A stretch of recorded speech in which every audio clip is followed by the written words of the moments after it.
के अंदर में सताने के लिए जो सबसे कारगर विधि बड़े बड़े डिक्टेटर ने, तानाशाहों ने जिस विधि का इजाद किया उसका नाम है नींद। हिटलर कुछ नहीं करता था, कहता था कि हमारे जो कैदी हैं उसको सब कुछ दो मगर सोने मत दो।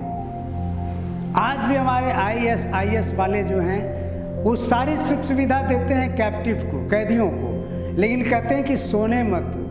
मैंने पढ़ा है 66 घंटा 70 घंटा कैदियों को वो सोने नहीं देते हैं IS वाले।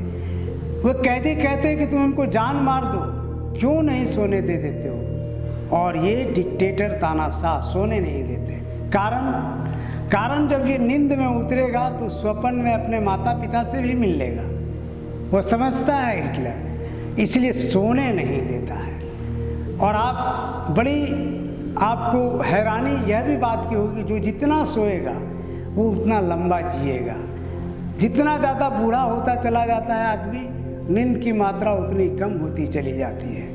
अगर एक 80 साल का आदमी, 90 साल का आदमी एक युवक की तरह सोना शुरू कर दे तो उसका मरना मुश्किल हो जाएगा।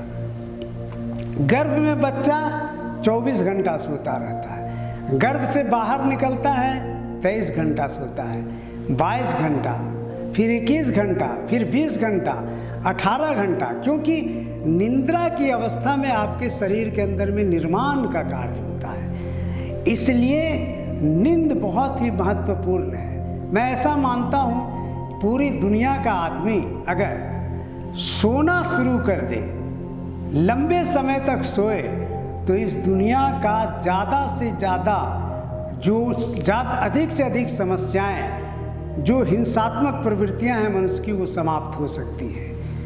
लेकिन दुर्भाग्यवश होता क्या है कि जितना ही हमारा समाज विकसित होता चला जाता है, नींद और पेट की समस्या बढ़ती चली जाती है। तो जितना ज़्यादा मुल्क, जो भी मुल्क बहुत विकसित हो गया है, आज वहाँ क्या है, नींद की समस्या है। अमेरिकी वासी ज़्यादातर लोग 80-90% लोग स्लीपिंग पिल्स का इस्तेमाल करते हैं, तभी उन्हें नींद आती है। तो नींद हमारे जीवन का एक बहुत ही महत्वपूर्ण हिस्सा है जो हर व्यक्ति के लिए आवश्यक है। और नींद ऐसी होनी चाहिए जिसमें स्वप्न आपको ना आए, स्वप्न रहित निद्रा।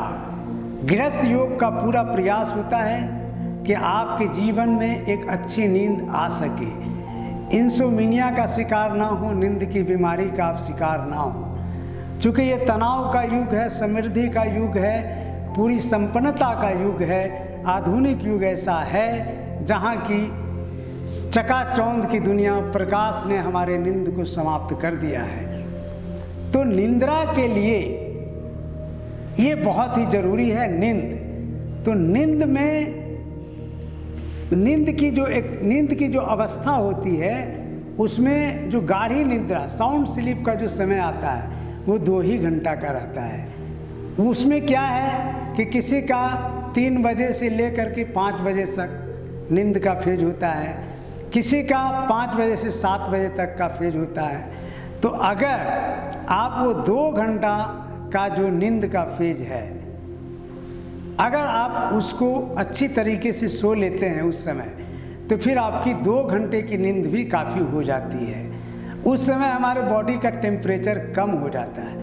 ऐसा नहीं है कि वातावरण में ठंडक है, लेकिन कई बार आप फील करते हैं कि 4 बजे 3 बजे आपको थोड़ा ठंड जैसा महसूस होता है, क्योंकि बॉडी का टेम्परेचर कम हो जाता है। वो आपके साउंड स्लीप का फेज चल रहा है। इसलिए नींद का बहुत ही बड़ा विज्ञान है। एक सामान्य आदमी को 7-8 घंटा 6 घंटा मिनिमम आपको स्वप्न रहित निद्रा जरूर लेनी चाहिए। और इसके लिए गृहस्थ योग प्रयास करता है ताकि आपको अच्छी नींद आए, आपकी भूख अच्छी हो और आप अच्छी तरह से खा सकें और आपका पेट पूरी तरह से साफ हो सके।